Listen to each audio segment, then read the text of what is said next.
Ayun, magandang araw sa ating lahat mga kaibigan. Muli nagbabalik ang lingkod Ronde TV mo. Tuloy tayo kagad sa ating topic mga kababayan. Yun ang pag-usapan natin itong tungkol sa nangyari nga na pamamaril sa loob ng isang Victory Bus Liner mga kababayan. Yun na nga, naaresto na nga yung isa sa mga bumaril mga kababayan, at itinuro nga yung anak ang nagpatumba sa kanya sariling ina mga kababayan. At ito ngayon mga kababayan ay talagang dawit yung asawa nung anak nung nagutos nga na barilin yung kanyang ina. Kasama ito ngayon sa kakasuhan ayon sa Philippine National Police.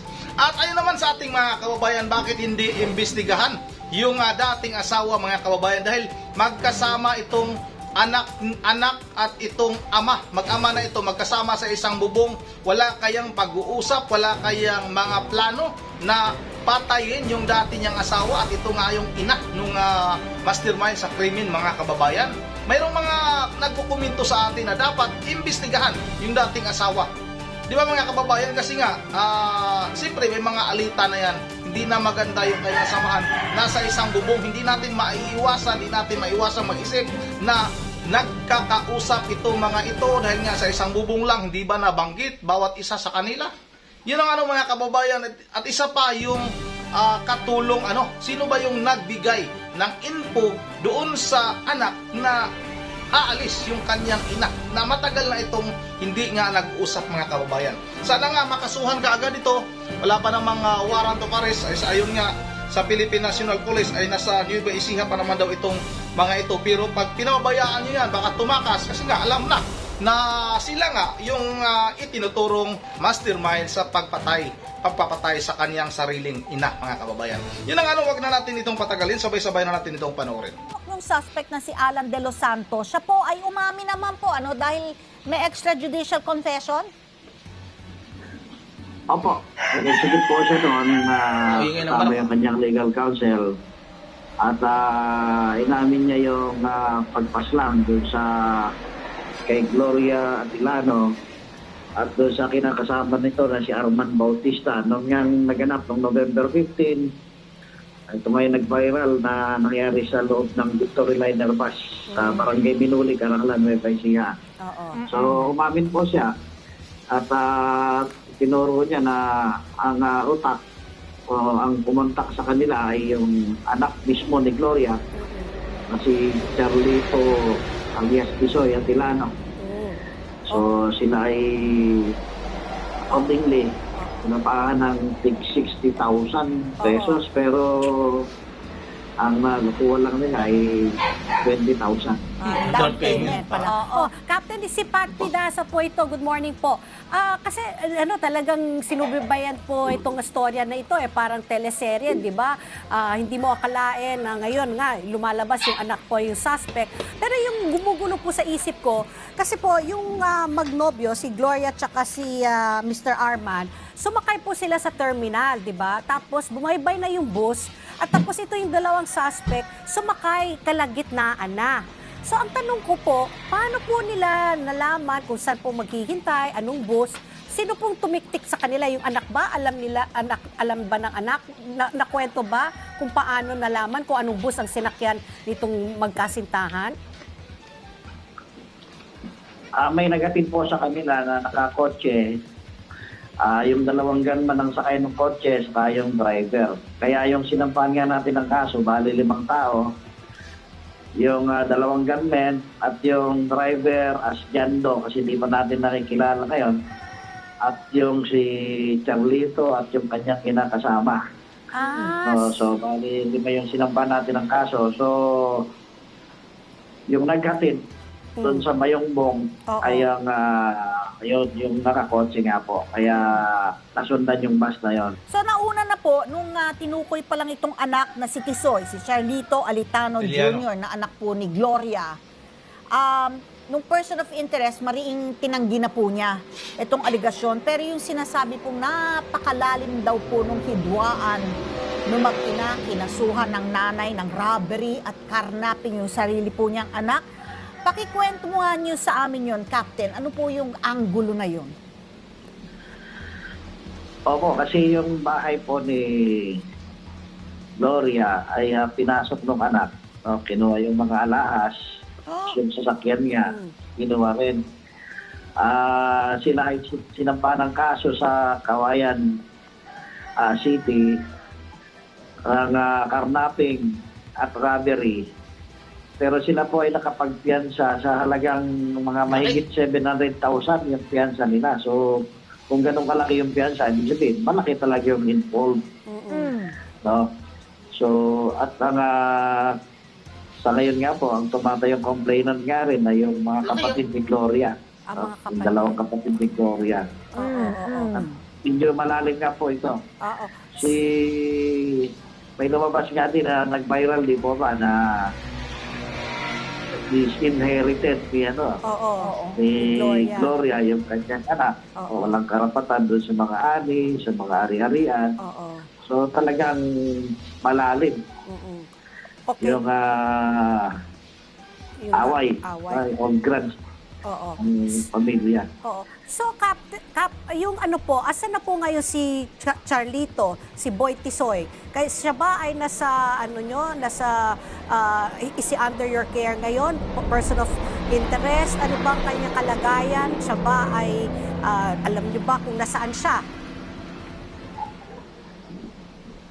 Sa ngayon po, dahil wala pa po tayong warrant of arrest, sila ay nakapag-bail doon sa naunang kaso nila sa Kawayan City. So wala pa tayong jurisdiction over doon sa kay Charlito at sa kanya kinakasama. Ang hawak po natin ngayon ay si Alan de los Santos na nakakomit na po ngayon dito sa Guimba District Jail kahapon. From Caranglan Municipal Police Station, nasa Guimba District Jail na po siya. Charlito po at yung kinakasama niya alam ko, nasa Isabela lang po yung dalawa. So, hintay po natin na lumabas yung ating warrant of arrest. Opo, naisampa po natin yung kaso noong December 11 pa. Pero pag alam na niyang siyang tinuturo ng gunman, baka magtago na yon at mahirapan na po kayong hanapin at arestuhin. Hindi po titigil ang ating mga kapulisan, alatag po ang ating mga intelligence operatives. At viral naman po yung ito naman ay alam kahit sa ibang bansa. Captain, ito pong isa pang gunman, itong Romelito Fabianas, yung alias Umpak. Nagpalabas na po ba kayo ng kung meron po ba siya na may larawan sa Rogues Gallery? Siya po ba ay may cartographic sketch para lang po maging force multiplier yung mga ating mga kababayan? Yung pagkakakilanlan po nitong isa pang gunman? Lumalakad po yung ating mga operatiba. Opo, sa ngayon po kasi wala pa tayong holding. Naghanap tayo ng existing warrant of arrest niya unless mahuli siya sa ibang krimen. Lumalakad po yung ating mga operatives para nga po matuntun ito. At kung sakaling lumabas nga yung warrant of arrest, madali na po nating damputin. But anyway, identify naman yung tao na yan. Identify naman din yung kanyang mga pinaglulunggaan. At ang ating mga operative ay nakaamang lang po. Sigurado pong makukuha po natin yan. Sabi ko nga, the PNP Nueva Ecija, Vizcaya, yung Isabela, Pro 2, Pro 3 nga po yung dalawang region, yung mga nakabantay dito. Sigurado po. Because we are on the top of the situation. Pero Kap, pero excuse me lang Pati, yung hawak nila na suspect, si Alan de los Santos, may standing warrant of arrest kasi, no? Na-aresto siya sa Aurora. Arestado dahil meron siya statutory rape at saka sexual assault, no? Yung kanyang warrant of arrest. Opo, manay Nobel po yun. Kaya madali nga po natin nakuha nung napanood yung video ng ating mga tumayong witnesses. Kaya mabilis natin siya nakuha. Okay. Ang tanong ko po, Kap, bakit pati yung live-in partner po ni Charlito kasama po? Bakit kasama siya sa mga bilang suspect? Kung ngayong anak ang may atraso sa nanay, bakit dawit pati yung live-in partner? Opo, kasi may conspiracy po yan, tinatawag. Kasama din po siya dun sa kaso ng karnaping at yung battery. Opo. Paano na po? May mga ebidensya po na nagtuturo na hindi ko lang po may elaborate, pero there is conspiracy. Yun ang mga kababayan, alam na kung saan naglungga yung isa sa mga bumarel nung magka-live-in partner mga kababayan na binaril nga sa loob ng Victory Bus Liner, pero hindi pa rin nila ma-aresto. Bakit kaya? Hihintayin pa ba nila na gumawa pa ng ibang krimen bago nila arestuin yun? Napakalaking kalokohan naman mga kababayan. Yun ang dawit na nga yung asawa ni Charlito mga kababayan, dahil nga nung kinasuhan nga rin itong si Charlito ng kanyang ina ay kasama ito sa kaso mga kababayan. Siguro nga sa galit nila sa ina ni Charlito ay pinagplanuhan na lang nila na patayin.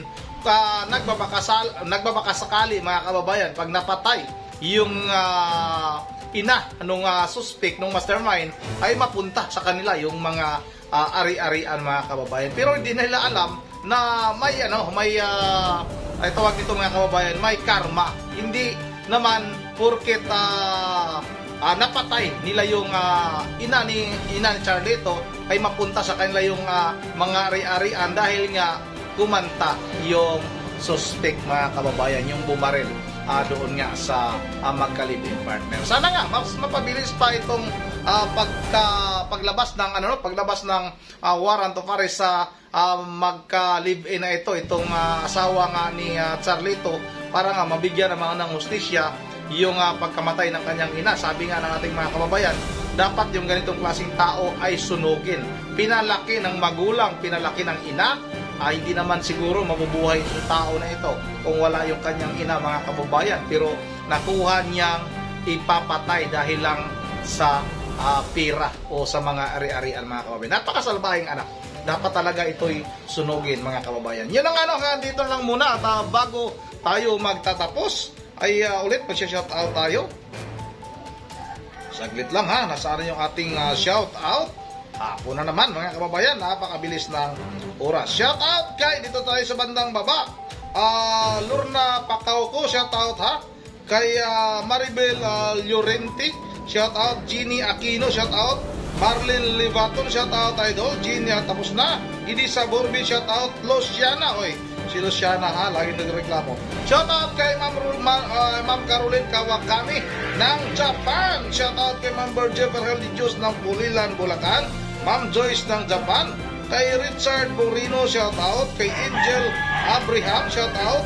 Kay Rina Arinoy, shout out. Ronald Dirasin, shout out. Kay Hildo Melido. Kay Renato Flores, ay Aida Solivin. Kay Corazon Bonsi, shout out idol. Kay Rosita Gunayan, shout out. Caroline, tapos na si Ma'am Caroline Kawakami. Klaus Olivia, shout out. Kay Juju Juso Jr. ng Huwagdan, Ubay, Bohol. Shout out kay Danny Agpalo. Kay Eve Franklin, shout out. Kay Dina Baranda, shout out. At kay City Saliha Baguan. Yun ang mga kababayan, hanggang dito na lang muna. At once again, this is Ronde TV mo. Ingat ang lahat. God bless bawat isa sa atin.